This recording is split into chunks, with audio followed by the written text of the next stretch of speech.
Dan bahkan orang yang pertama ka urang nitah ka komunitas Serapindo Bandung itu adalah Mang Eman. Ya, Orang masih kena ingat.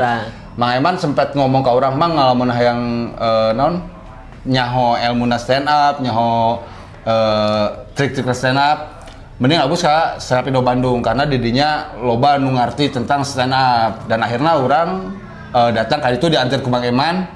Bareng lebih diantar heula, Mang Eman balik, tah ieu bober kape teh. Orang balik karena orang wani. Karena Mang Eman geus guru nu gura teu. Ai can wani.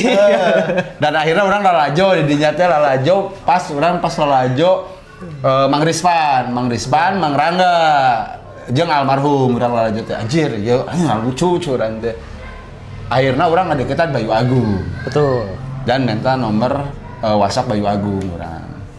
Sharing poe Jumat, open mic Minggu, dan akhirnya orangnya abus Serapindo Bandung dan alhamdulillah sampai saat ini. Betul man, dan termasuk ketika Mang Yadi masuk, orangnya langsung asup kan? Ya, karena orang kan minta tulung oge, man tulungan aing sieun oge sarua.